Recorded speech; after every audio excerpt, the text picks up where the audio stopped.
بسم اللہ الرحمن الرحیم۔ السلام علیکم ناظرین کرام، اسلامی کوالالمپور کانفرنس کو دنیائے اسلام کے ایک بڑے پلیٹ فارم کے طور پر دیکھا جا رہا ہے، جو 18 سے 21 دسمبر تک ملائیشیا کے دارالحکومت میں جاری رہے گی۔ اس سمٹ میں میزبان ملک ملائیشیا، پاکستان اور ترکی کی شرکت کو عالمی برادری، خاص طور پر عالم اسلام خصوصی اہمیت دے رہا تھا، لیکن عین وقت پر 3 بڑے اسلامی ممالک کا یہ اتحاد کرچی ہو گیا۔ جس جوش و خروش کے ساتھ اس سمٹ میں شرکت کی تیاریاں کی جا رہی تھیں، سعودی شاہ کی ایک نا سے وہ سارا جوش و خروش ہوا ہو گیا۔ قومی اور بین الاقوامی منظرنامے پر ہونے والی تبدیلیوں کو دیکھ کر لگتا ہے کہ پاکستان اس وقت عجیب صورتحال سے گزر رہا ہے،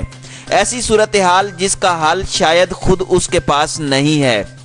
خارجی طور پر مختلف بلاکس کا حصہ بننے کی خواہش رکھنے کے باوجود پاکستان خود سے اپنے طور پر فیصلہ نہیں کر پا رہا، اور اگر داخلی طور پر دیکھیں تو اداروں کے درمیان بظاہر نظر آنے والے کھچاؤ کے سبب ملکی ترقی اور خوشحالی کا سفر متاثر ہو رہا ہے۔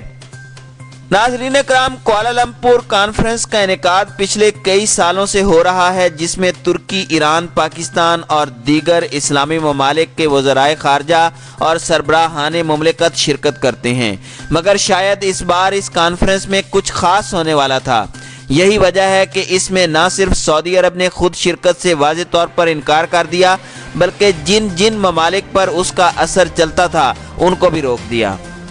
ناظرین اکرام، آخر گڑبڑ ہے کیا؟ کہانی شروع ہوتی ہے کہ ستمبر میں اقوام متحدہ کی سلامتی کونسل کے اجلاس سے، جس میں کئی اسلامی ممالک کے سربراہان شریک ہوئے، لیکن سارا میلہ عمران خان، طیب اردگان اور مہاتیر محمد نے لوٹ لیا۔ اس اجلاس میں تینوں برادر اسلامی ممالک کے سربراہان نے اتحاد اور تعلقات کو مزید آگے بڑھانے پر اتفاق کیا، اور یہ فیصلہ بھی ہوا کہ ان چیلنجز سے نمٹنے کے لیے یہ تینوں ممالک ایک ایسا مشترکہ ٹی وی چینل شروع کریں جو پوری دنیا تک نہ صرف واضح موقف پہنچائے، بلکہ دنیا بھر میں اسلام کے خلاف پھیلائے جانے والے منفی پروپیگنڈے کو بھرپور جواب بھی دیا جا سکے۔ ناظرین کرام، وہاں جو سفر ختم ہوا اسے کوالالمپور کانفرنس میں وہیں سے شروع کرنا تھا، اور اس سفر میں مزید کئی اسلامی ممالک کو شامل کرنا تھا تاکہ اتحاد اور اتفاق پیدا کیا جا سکے، مگر اس پوری صورتحال کو سعودی عرب نے اپنے لیے خطرہ محسوس کیا اور یہ ماحول بنایا کہ جیسے یہ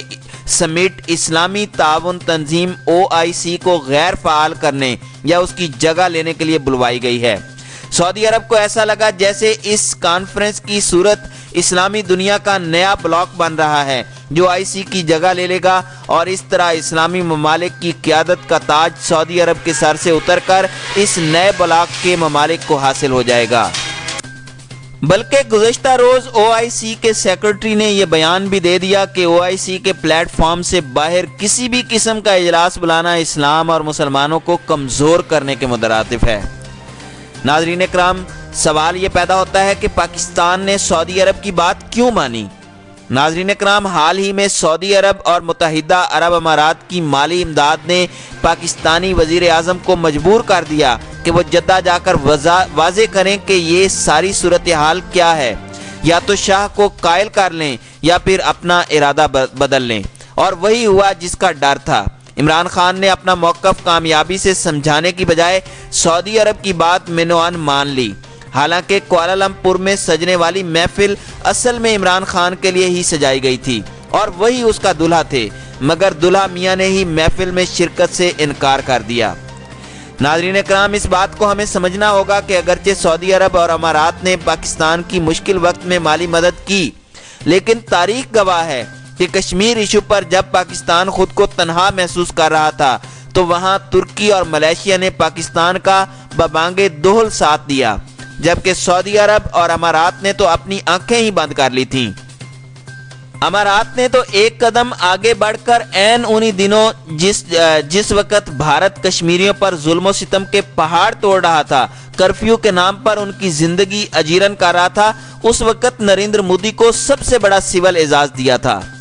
ناظرین اکرام، یہاں ایک بات یہ بھی یاد رہے کہ جب ملائیشیا نے واضح طور پر یہ کہا کہ بھارت نے کشمیر پر حملہ اور قبضہ کیا ہوا ہے، تو بھارت نے شدید ناراضگی کا اظہار کیا اور صرف اظہار ہی نہیں کیا بلکہ پام آئل کی صورت اربوں ڈالر کی تجارت بھی معطل کر دی۔ لیکن اس بڑے نقصان کے پیش نظر بھی ملائیشیا اپنی بات سے پیچھے نہیں ہٹا۔ اس ہمت اور اپنی بات پر قائم رہنے کا نتیجہ یہ نکلا کہ بھارتی تاجروں نے گزشتہ ماہ ایک بار پھر ملائیشیا سے تجارت کا سلسلہ شروع کر دیا۔ ناظرین کرام، سوچنے کی بات یہ ہے کہ پاکستان نے کیا کھویا اور کیا پایا۔ ناظرین کرام، میں ذاتی طور پر سمجھتا ہوں کہ پاکستان نے پایا تو کچھ نہیں بلکہ سمٹ میں نہ جانے کا فیصلہ کر کے پاکستان نے ہم خیال دوست اسلامی ممالک کی ہمدردی، ان کی دوستی اور ان کے تعاون کو شاید کھو دیا ہے۔ ناظرین کرام، جہاں تک بات رہی سعودی عرب اور امارات کی، تو یقینی طور پر وہاں سے ہمیں مالی طور پر ضرور فائدہ ہوا ہے، لیکن پاکستان اس فائدے کے بدلے ہمیشہ کمزور ہوا ہے اور ان کے کہنے پر کسی کانفرنس میں نہ جانے کا فیصلہ اس کمزوری کا منہ بولتا ثبوت ہے۔